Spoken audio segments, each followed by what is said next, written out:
आदिकाल से चली आ रही गुरुओं की परंपरा, उस ज्ञान की अद्वितीय, अलौकिक, रहस्यमयी, सर्वश्रेष्ठ गुरु परंपरा को हम श्रद्धा से नमन करते हैं। गुरु की महिमा गोविंद से भी ज्यादा गाई गई है और उस महिमा को भगवान की महिमा से भी ज्यादा बताया गया है।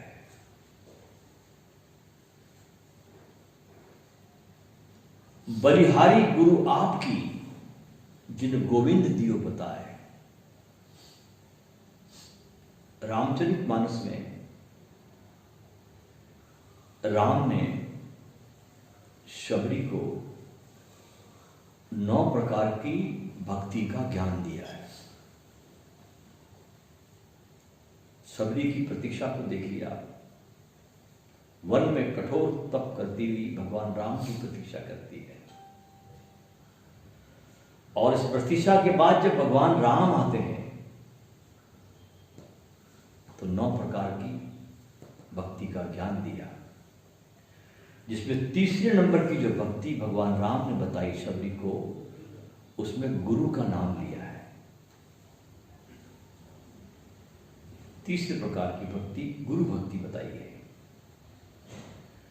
दोस्तों, जीवन एक सुंदरतम, बहुत लंबी यात्रा भी है, और इस यात्रा में संघर्ष भी है, शोक भी है, हर्ष भी है, उल्लास भी है, उपलब्धियां भी है,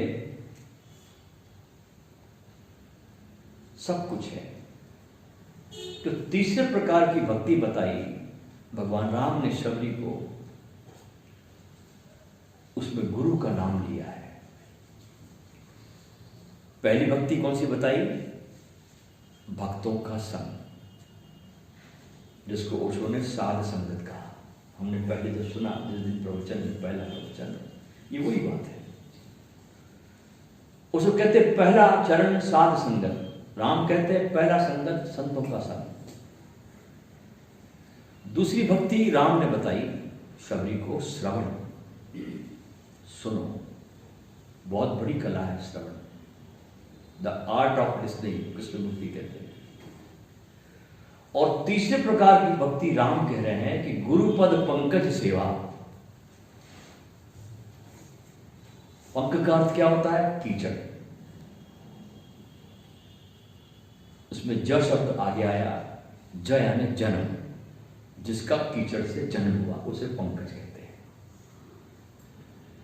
अब कीचड़ से जन्म किसका होता है? कमल का होता है।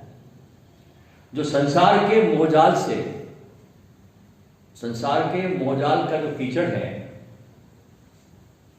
उससे वो कमल अलिप्त होता है। देखिए, कमल के पौधे को देखिए, आप फूल को देखिए, जिस कीचड़ में खिलता है, कहां कीचड़ कहां कमल,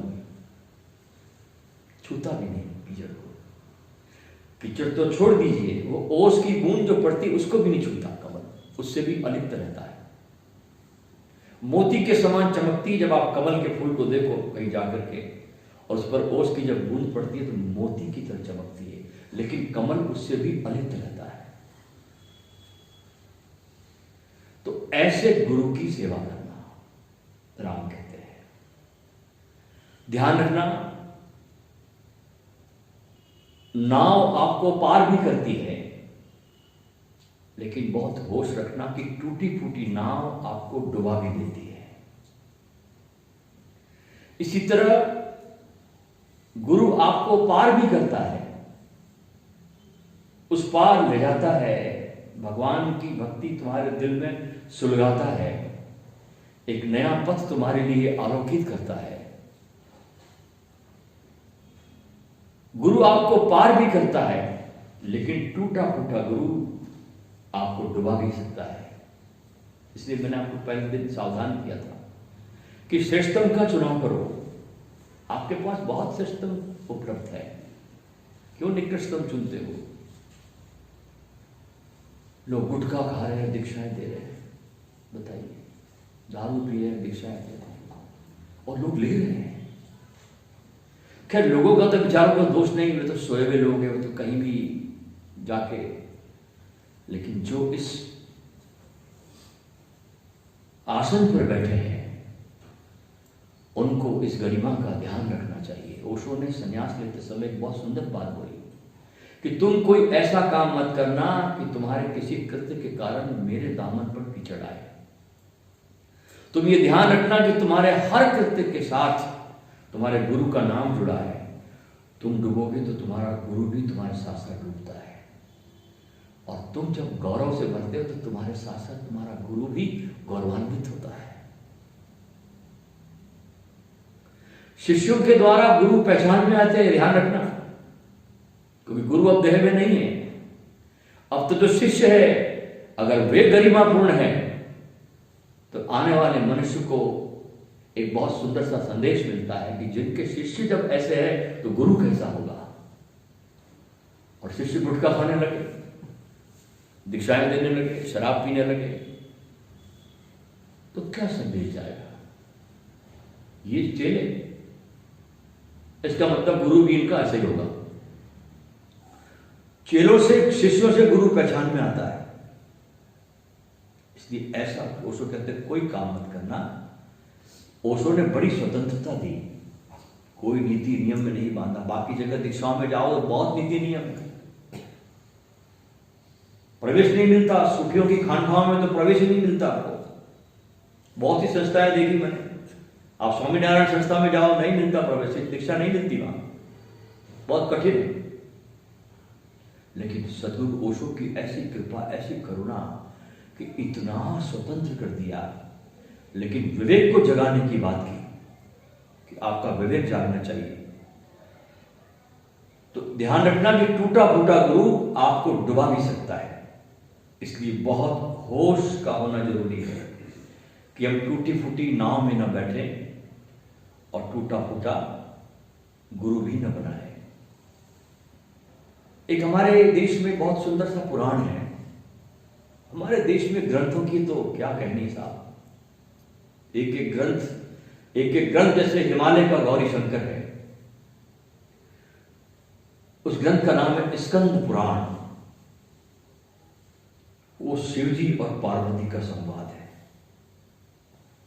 ध्यान रखना कि सिर्फ अकेला विज्ञान भैरव तंत्र शिवजी पार्वती का संवाद नहीं है, अनेक ग्रंथ है।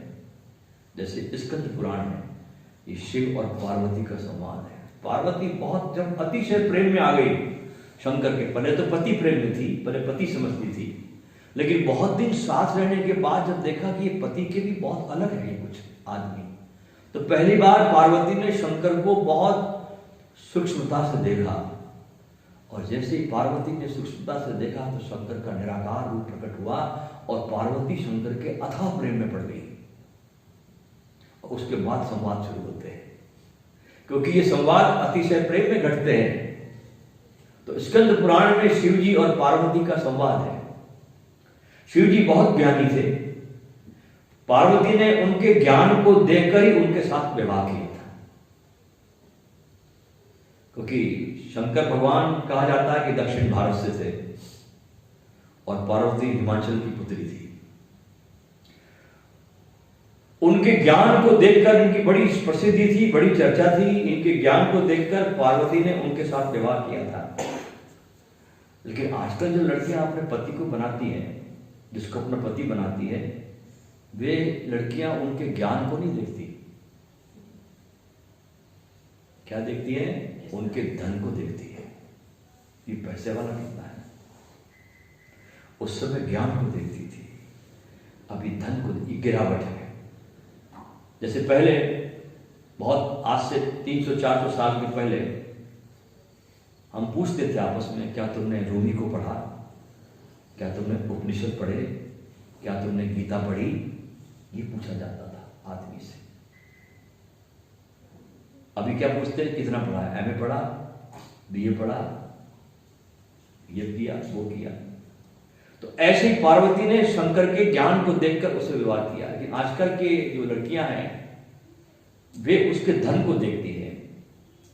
इसी प्रकार वाइस वर्सा लड़के भी होने वाले पत्नी के अन्य गुणों को नहीं देखते, केवल गाल और बाल देखकर विवाह करते हैं। इसलिए हिंदुस्तान में लड़कियां बाल ठीक करने में लगी रहती है। किसी भी लड़की को देखिए आप, वो बस बाल ठीक करते रहती है। देखो ना, मॉडल गर्ल को देखिए आप, बहुत से आपको दिखाई पड़ेंगे, लड़कियां हर मिनट में बस बाल ही। तो अपनी लड़कियां अपने बाल ठीक करने में लगी रहती हैं, क्योंकि उनको पता है कि इसी घोंसले में फंसेगा ये। उनको पता है ये घोंसला यही फंसेगा घोंसले में आकर के। शरीर भले ही कितना ही सुंदर न हो, लेकिन पत्नी गुणवान और भक्तिवान होनी चाहिए, सरल स्वभाव की हो और आपको धर्म की तरफ लेके जाए। वो पत्नी कहलाने की योग्य है जो पति को धर्म की तरफ अग्रसर करे, स्वयं को जानने की तरफ अग्रसर करे, आपकी दिशा जो भक्ति की तरफ मोड़ दे। और ऐसा ही पति भी होना चाहिए। जब दोनों ऐसे मिल जाते हैं तो एक सुंदर से समाज का एक जन्म होता है। तो पार्वती ने उस गुरु गीता में पूछा कि भगवान, संसार में गुरु का बड़ा महत्व है। संवाद कर रही है पार्वती, पूछ रही भगवान, संसार में गुरु का बड़ा महत्व है, उसकी बड़ी महिमा है, तो बताइए कि गुरु कैसा होना चाहिए। अगर कोई गुरु धारण करना चाहे तो गुरु के क्या लक्षण होने चाहिए। बहुत सुंदर सवाल है। तो प्रत्युत्तर में शिव जी कहते हैं कि हे पार्वती, प्रथम महत्वपूर्ण बात यह है कि बिना गुरु के कल्याण शुरू होता ही नहीं। ये प्रथम वचन उस गुरु गीता में कहे गए हैं कि बिना गुरु के तो कल्याण शुरू ही नहीं होता। और गुरु ऐसे जैसे चाबी और संसारी जीव है ताला, और चाबी के बिना ताला बेकार है। तो गुरु नहीं है तो सब ताला बेकार है। राजा दशरथ बहुत बुद्धिमान था। बुद्धिमान किस आयाम में था कि बचपन से ही उन्होंने गुरु वशिष्ठ के चरणों में अपने बच्चों को रख दिया। ये बाप की बुद्धिमानी है कि बच्चों को ठीक ठीक जगह पर उचित स्थान पर जाकर पहली पंक्ति में बिठा दिया। बाप वो जो पैसा भले ही न दे बच्चे को, लेकिन हमेशा उसको पहली पंक्ति में बिठाए। बहुत बुद्धिमान था दशरथ। बचपन में ही गुरु वशिष्ठ के चरणों में रख दिया। और आजकल के मां बाप अपने बच्चों को किसी गुरु के सानिध्य में नहीं पहुंचाते। औलाद की तो छोड़ दें, उनको तो पहुंचाते नहीं। खुद मां बाप भी कभी नहीं पहुंचते किसी गुरु के सानिध्य में। कितने ही पिता तो आजकल देखा जाता है कि रोज शराब के सानिध्य में रहते हैं, सुबह शाम ड्रिंक करते हुए शराब का ही जाप करते रहते हैं, वही माला जपते हैं, मन ही मन कहते दारू देवाय नमः, यही उनके अंदर जाप चलता है। दशरथ के चारों बेटों को गुरु वशिष्ठ से संस्कार मिले, गुरु का हाथ पकड़ाया। संस्कार तो बच्चों को माता पिता से भी मिलते हैं, लेकिन उनके संस्कारों को, मां बाप के संस्कारों को बच्चे कम ले पाते हैं। ध्यान रखना, गुरु के संस्कार को बच्चा जल्दी ले लेता है। मां बाप के संस्कारों को इतनी आसानी से बच्चे ग्रहण नहीं करते, इसलिए गुरु की आवश्यकता होती है। इसके बाद जब भगवान राम और चारों बेटे जब युवावस्था में आते हैं, जवान होते हैं, तो उनको अस्त्र शस्त्र चलाना है। अब राजा के बेटे हैं और बड़े संस्कार चाहिए। अब बड़े हो गए, दशरथ गुरु विश्वामित्र के सानिध्य में उनको ले जाते हैं, क्योंकि विश्वामित्र खुद एक राजा रह चुके हैं। उनको बहुत जानकारी है अस्त्रों की, शस्त्रों की, चलाने की। और अब वे विश्वामित्र सन्यासी है, तो उनको शस्त्र और शास्त्र दोनों का ज्ञान है विश्वामित्र को। इसलिए गुरु चरणों में सदा ध्यान रखो, भगवान शंकर पार्वती से कहते हैं। इसलिए गुरु की बहुत महिमा है। फिर कहते हैं दूसरा लक्षण, कि पार्वती से कह रहे हैं कि हे पार्वती, जिसके दर्शन मात्र से हमारा मन प्रसन्न हो जाए, जो गुरु बुझा बुझा सा न हो, उदास उदास सा न हो, विचारों से मकरजाल में न उलझा हो, जिसे देखते ही मन प्रसन्न हो जाए, जिसके पास बैठने से, जिसकी वाणी सुनने से धैर्य आ जाए, वह हृदय में शांति आ जाए, उसे परम गुरु कहते हैं।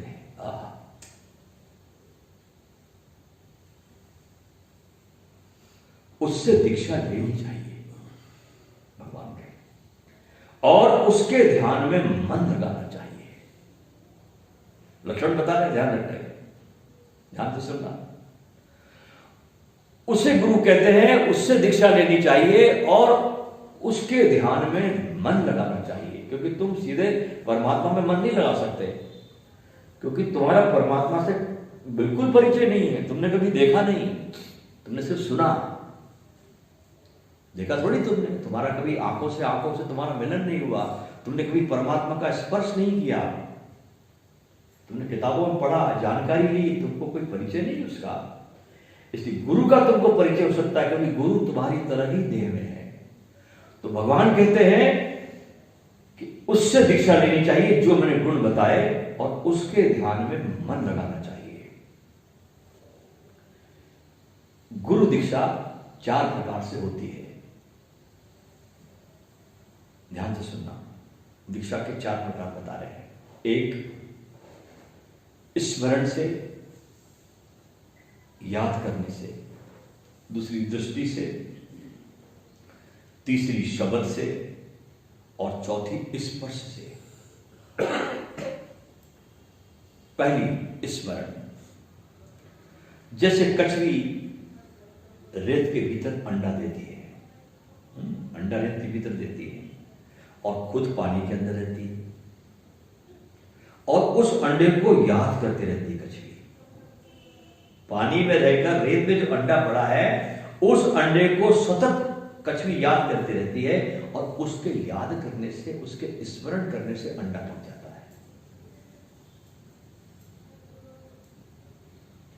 ऐसे ही गुरु की याद करने से भगवान कह रहे हैं कि शिष्य को ज्ञान हो जाता है।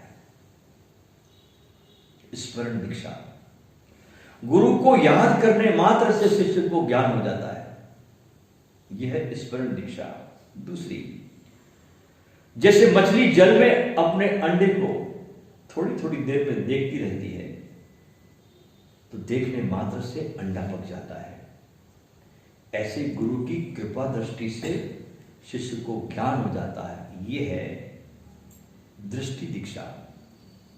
तीसरा, एक पक्षी होता है जिसे हम कुररी कहते हैं। ये पृथ्वी पर अंडा देती है और आकाश में शब्द करती हुई घूमती रहती है। ये पक्षी अंडा पृथ्वी पे देती है और आकाश में शब्द करती हुई, हमारे आश्रम में बहुत है, घूमती रहती है। उसके शब्द से, उसकी आवाज से अंडा पक जाता है। ऐसे ही गुरु अपने शब्दों से, गुरु जब बोलता है, आवाज करता है, तो उनको पुकारता है, शिष्य को ज्ञान करा देता है। यह है शब्द दीक्षा। चौथा, जैसे मोरनी, मयूरी अपने अंडे पर बैठी रहती है और उसके स्पर्श से अंडा पक जाता है, ऐसे गुरु के स्पर्श से शिष्य को ज्ञान हो जाता है। यह स्पर्श दीक्षा है। लेकिन इन चारों में प्रेम अनिवार्य तत्व है, उसके बिना काम नहीं होता। इसलिए आज आप सब ये मानकर चले कि दीक्षा का ये महत्वपूर्ण दिवस इसी तरह से महत्वपूर्ण है जैसे आपका जन्मदिन महत्वपूर्ण है। जन्मदिन को जैसे आप नहीं भूलते, उसे आप हमेशा याद रखते हैं, आपकी डेट ऑफ बर्थ आपको हमेशा याद रहती है, ऐसे ही एक जन्म आपका आज से हो रहा है। दीक्षा आपका नया जन्म है, ऐसे आपका नया जन्म हो रहा है। क्योंकि माता पिता जब जन्म देते हैं बच्चे को, तो बच्चा उसमें होश में नहीं रहता, बेहोश होता है, उसको सुध-बुध नहीं होती। उस बच्चे को धरती पर आया जरूर है बच्चा, कोई होश नहीं रहता, कोई सुध-बुध नहीं होती, लेकिन गुरु घर में जब ये दीक्षा में बच्चा जन्म ले रहा है तो उस समय होश पूर्वक जन्म लेता है। इसलिए ये आपका होश का जन्म है, और यहां होश पाने का ही कार्य होता है। गुरु के पास जो कार्य होता है ना, वो है अवेयरनेस का, होशपूर्ण होने का, सजग होने का, चेतन होने का काम होता है। यहां होश पाने का कार्य होता है। होश इस बात का कि जिस तरह आप अब तक जीते रहे हैं, उस क्रम को तोड़कर अब आप एक नया निखार शुरू करेंगे। इस बात का होश कि उस क्रम को तोड़ेंगे आप, जैसे अभी तक आप जीते रहे हैं, जो आपकी जीवन शैली रही है, जो आपकी आदत रही है, उसको तोड़ना है और एक नया निखार शुरू करेंगे। केवल धन कमाना, अपना पेट भरना और अपने परिवार के इर्द गिर्द आवश्यकताओं को पूरी करते हुए घूमते रहना ही आपके जीवन का लक्ष्य नहीं होना चाहिए। हमारी कोशिश होनी चाहिए कि जिसे पाने के लिए हम दुनिया में आए हैं, जिससे पाने के लिए हम दुनिया में आए हैं, उस परमात्मा से हम अपना संबंध जोड़ें, और सिवाय उसके कहीं आनंद मिलता नहीं। ये कसौटी, कहीं आनंद नहीं मिलता सिवाय परमात्मा से जुड़ने के। आपको कहीं दूसरे आनंद मिलेगा ही नहीं। मिलता हुआ दिखाई पड़ेगा कि मिलने वाला है, लेकिन मिलता कभी नहीं। परमात्मा से संबंध जोड़े।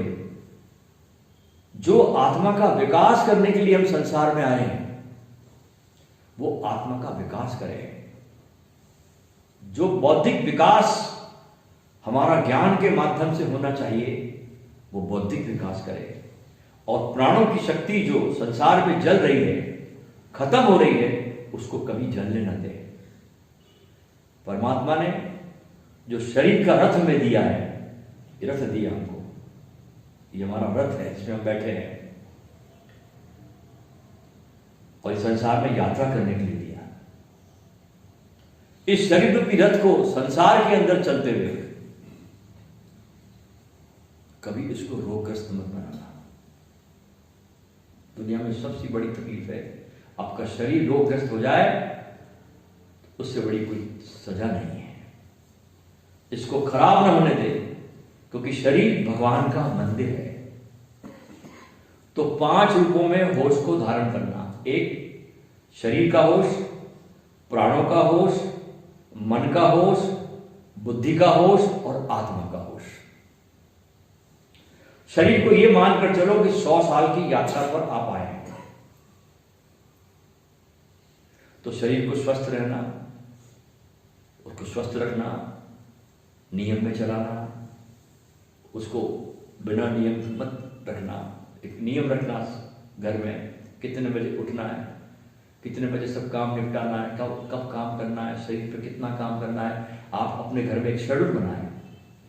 ये नहीं कभी भी उठे, कभी भी कुछ किए, कभी भी कुछ किए, जैसे कोई हवा का पत्ता, हवा आई, झोंका गया, यहाँ गया वहां गया, ऐसे आदमी का कोई जीवन नहीं होता। इसको अनुशासन में चलाना, योगासन करना, प्राणायाम करना, ओंकार का जाप करना, ध्यान करना। दूसरा संकल्प लेना कि अपने प्राण शक्ति को बहुत ऊर्जावान बनाऊंगा। मेरे भीतर जो प्राण है, जो महत्वपूर्ण है मेरे जीवन में, उसको ऊर्जावान बनाऊंगा। अच्छा, इस प्राण ऊर्जा कहां जलती है हमारी, कहां नष्ट होती है? भोग में, शोक में, क्रोध में, चिंता और भय। ये हमारी 5 चीजें हमारी प्राण शक्ति को चूसती है और खाती है। ये हमारी शक्ति को जलाती है। इन सब चीजों पर ध्यान देना। लेकिन सबसे महत्वपूर्ण बात यह है कि जब तक गुरु का देह है और शिष्य समय रहते देहधारी गुरु के पास पहुंच जाए तो कल्याण हो जाएगा। और किसी विषय में अगर वासना में उलझ कर फंस गए तो अवसर गया। लोग कहते अरे ओशो जब आए थे तो हम काश हम होते, क्या कर लेते होते तो कर क्या लेते।